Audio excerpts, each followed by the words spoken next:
Hello and welcome to my channel. My name is Chrissy Hodges and I'm an advocate for OCD. And today I wanted to talk about a topic. I have done a video before on this, but I just think it's really important because so many of us experience it when we live with OCD, and that is doom and despair, and especially when it has to do with being in what we tend to call the OCD haze, or when we're severely triggered with OCD and we feel very separate from the life that we lead. Sometimes we call it, or we describe it as being behind glass, blurred glass. And you can kind of see the world happening, but you can't get to it because you're so trapped in these feelings. So I just wanted to discuss doom and despair in relation to being severely triggered with OCD.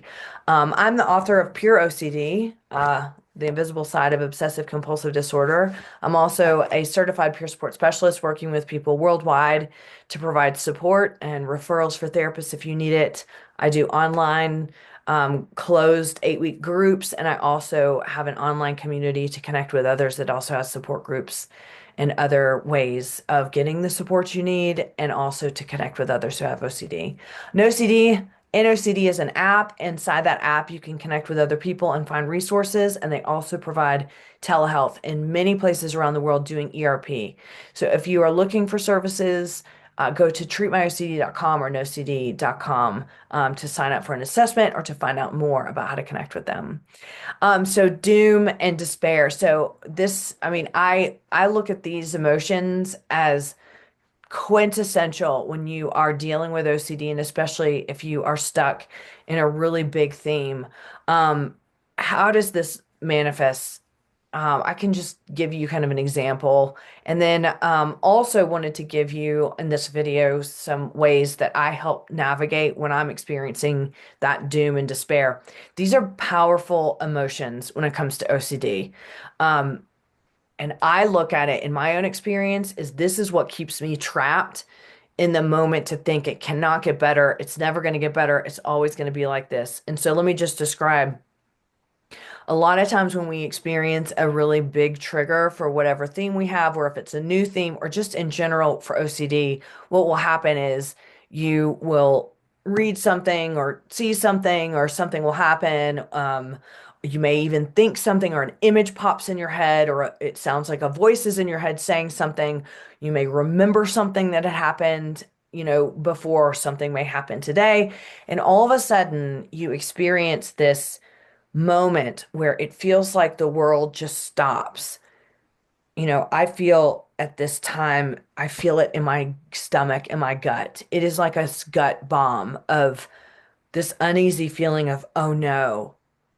And it's like everything stops, and you think to yourself, I have to solve this right now. Whatever is presenting in the forefront, there is such an urgency to need to solve it. And a lot of times we will know that this is something that has to do with OCD and the pattern of OCD. And we think to ourselves, there is no solution. I am doomed. And often you will get these feelings of, I wish I could go back. I wish I could unread what I read, unsee what I saw. If I wish I'd never come to the grocery store or wherever I'm at, or had this conversation with this person, or remembered whatever it was that made me feel this feeling. Now you're having a visceral bodily reaction typically to this, which is what makes it so scary, and which is what makes it so real. If we're just having thoughts here and there, and they're really, even if they're scary thoughts and we're not having an emotional connection or reaction, sometimes they'll come in, they may be disturbing, but they'll move out. This is when it just hits and hooks. And in that moment, the panic, the urgency to, I don't know what to do. I just need this to go away. For a lot of us, there's a moment where you just sit and go, oh no. And then it is this flood of needing to do compulsions. I need to Google. I need to mentally review this. I need to ruminate. Do I need to read it again? Do I need to get it as far away from me as I can? Do I need to escape the situation? What do I need to do? And then it is almost like we retreat into ourselves. There's nothing around us that has the urgency like needing to solve this right now. In fact, I just finished up a group and we were talking about when we're severely triggered and something else is going on that needs our attention. It is almost like we want to stop everything and just think because I've got to solve it. I've got to solve it. This is the prime example and scenario of when that doom and despair hits. And that feeling in itself is the, oh no, it's never going to get better. Why did I do this? Why did I read this? Why did I think this? Why did I go see that person? Why did I have that conversation? And it just feels like this. I'm never going to be able to concentrate again. I'm never going to be able to be happy again. I can't go back and change this. I'm changed forever. So, of course, the feelings of doom and despair happen. And this is like a dark hole. Um, I can recognize when it's happening now. I can feel those feelings come on, but even if I can recognize them and mitigate them and move through them, that does not mean that they aren't terrifying because it really does feel like now we have this unsolvable feeling, this unsolvable question, that's never going to go away and life will never be the same. And this is when get so severely triggered. Sometimes we dissociate and this is when kind of that haze can come on, where it feels like you're doing the motions of engaging in life, or you retreat from life and go, I can't do anything. I'm canceling everything today. I'm just going to go to bed because you sometimes want to get in there and just solve it and try to solve it in your head, just ruminate, mentally review. And the idea of having to engage in life can feel so overwhelming, just like this heavy burden on top of the burden that you're carrying around with this doom and despair. I want to tell you that this feeling, this feeling can get you for a long time. Because it is scary. Doom and despair feel like there's no way out. I mean, think about it. Even when you use it in the sentence, I'm doomed, yada, yada, yada. I mean, I'm doomed means there's no way out. It's always going to be horrible. But what I wanted to talk about today is I wanted to validate that this is an experience that you have with OCD. If you're listening to this video, I know that you know exactly what I'm talking about. This horrible feeling, this scary feeling, you may have had it more than once, when you've been triggered. And the scary part is, when is this going to pass? Is it going to pass? And is life ever going to be the same? Your brain is going to tell you, no, it's not going to pass unless you solve it. No, things are never going to be the same. And you're never going to be happy again because you did this. That's where the thoughts come in of, I've done something wrong. I'm the one that read that article. I'm the one that watched that TV show. I'm the one that had this conversation or had that thought or image. So I caused this. And then we go into now I'm feeling doomed. And now I don't deserve to be happy because this is my fault. And we can go down all kinds of rabbit holes. But this is what I'm here to share with you today. You do not have to experience this and just sit in doom forever. Doom is part of the experience of living with OCD.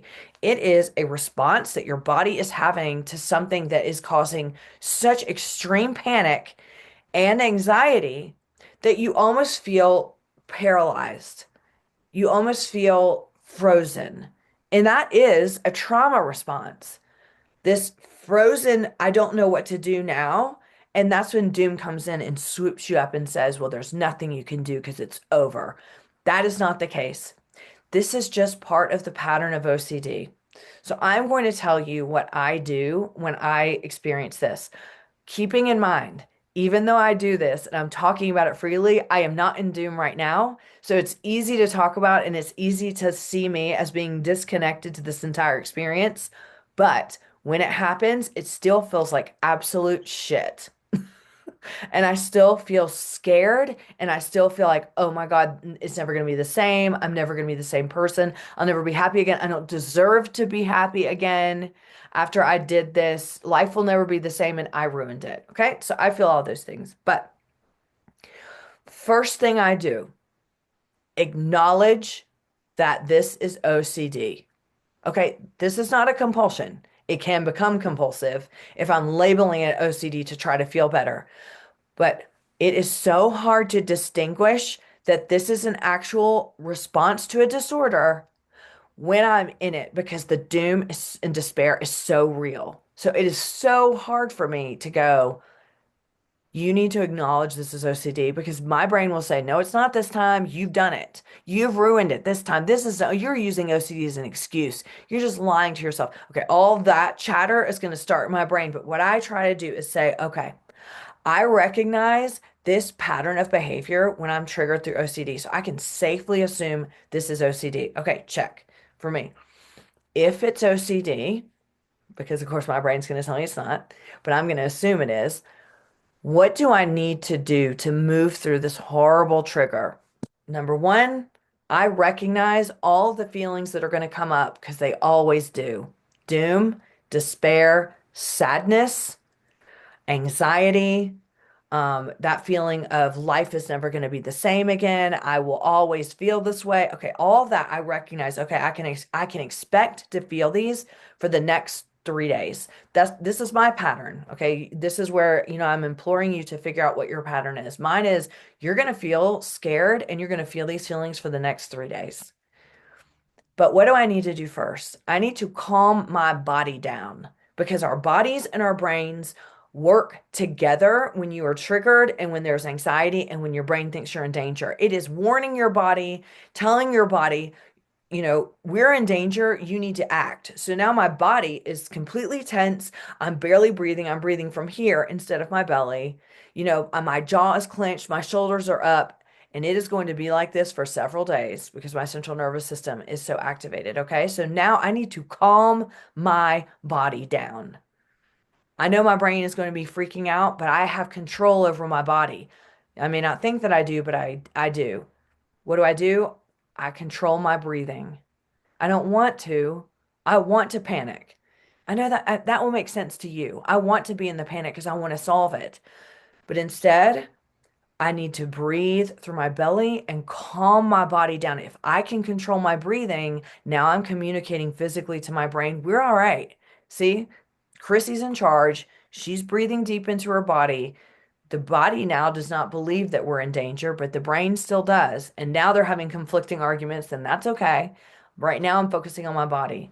Lower my shoulders, get my tongue off the roof of my mouth, because that pulls everything up. It tightens my jaw, it tightens my forehead, and everything comes back. Tongue off my roof of my mouth so I can, my ribs down, not up and back, because I'm scared of the world, down. I even like physically exaggerate it. So I'm leaning forward, almost slumping, right? Because now, you know, now I don't feel like I have to pull back from the world. Now I'm forward. Okay. And shoulders down, forehead relaxed, and I'm breathing through my belly. So these are the things that I do to calm my body. If I have to sit down and focus on this for 10 or 15 minutes, I do. The other thing is if you want to ground yourself, because this is what you want to do, these are CBT skills. When you are anxious and you're triggered, to ground yourself, engage your senses. This is to bring you out of dissociation, to bring you out of that freeze, even fight or flight. It's to bring you out of this. So engage your senses. So look for something I always look for something red or orange. So I would look around and look for 5 things. Now I'm occupying my brain and my eyes. Okay, smell something really strong. Get some rubbing alcohol or some vodka or something if you have it. Smell it really quick to get your senses going. Or any sort of like really pungent something to get your smell going. Taste. Do you have a lemon? Do you have something really sour or really spicy? Eat that. So it activates your taste. Hearing, I usually listen to techno. I'm a techno girl, but I will put that on so my brain can latch on to that music and kind of get going, and I can get my body moving in a different direction. The last sense, feeling, so touch. So I have different things that I can, like little pokey things, that will activate the senses. Usually my fingertips are right here in between my fingers because that's really sensitive. I'll put little pokey things. I don't poke my skin through, but just to feel something. So now I'm activating my senses. And from there, y'all, I make a plan. I have been very triggered. I'm going to take care of my body for the next couple of days because your body, it will eventually tell your brain you're okay if you calm it down. It's showing your brain, telling it, meaning it's showing because the brain, that part of the brain only understands behavior. So if your body is saying, we're okay, she's breathing normally, she's, grounding her senses, her body is lowered and pushed into the world instead of backing up. Now the brain is starting to go, okay, the body's not responding. Maybe we are okay. Now, these are not these are not ways to get you out of the haze for good or the doom and despair, but these are ways to just practice when this is happening something different. I know you don't want to. None of us do. When we get into doom and despair and the haze, y'all, all we want to do is solve it. All we want to do is solve it and make it go away. But that's doing compulsions. And that is driving it more. And you're communicating to your brain when you're doing compulsions, there's a reason we're in danger. Keep warning me. And that's why it gets bigger. So practice disconnecting and disengaging from those compulsions. Practice calming your body down. Practice saying to yourself, this is going to be really hard for the next 2 or 3 days. I'm going to do my best to realize this is OCD and that this is not permanent, and I'm going to seek support, reach out to me, jump into my community, do something to get some support when this is going on because you don't have to do this alone. The doom and despair, when you get caught up in that hook, y'all, these are just feelings that want you to stay hooked with OCD. Start to recognize when they happen, start to see the pattern, even after you work through this and you maybe move out of the haze or move out of these feelings, think back. What happens every single time? Write it down. So the next time you experience doom and despair and the haze, you can look and say, I can safely assume these things are going to happen. So when they do, it's almost reiterating, okay, this is OCD. The same thing's happening. Now what can I do about it? I'm sharing this with you because I want you to know that there are things you can do. You don't have to just sit and spin in this for days and days. I know you want to. I want to too, because I want to solve it. But managing OCD and moving toward recovery is using different tools, responding differently to your brain. And those are just a few things that help me. And these are things that you can start to practice when you do get triggered. And practice, have it written down so you can look. What can I practice this time to move through this quicker instead of being pulled in by that doom and despair every single time? This is super common. I don't want you to think that you're the only one. I know it feels like it when you're in that dark hole, in that dark pit, but you're not. It's so common and you can move through it. Sometimes all it takes is recognizing that this is when it happens and knowing that you have choice and you have agency to do something different. So I hope this was helpful. If you're interested in my community groups or peer support or referral consultations, go to chrissyhodges.com. For therapy, go to treatmyocd or nocd.com. We'll see you next time.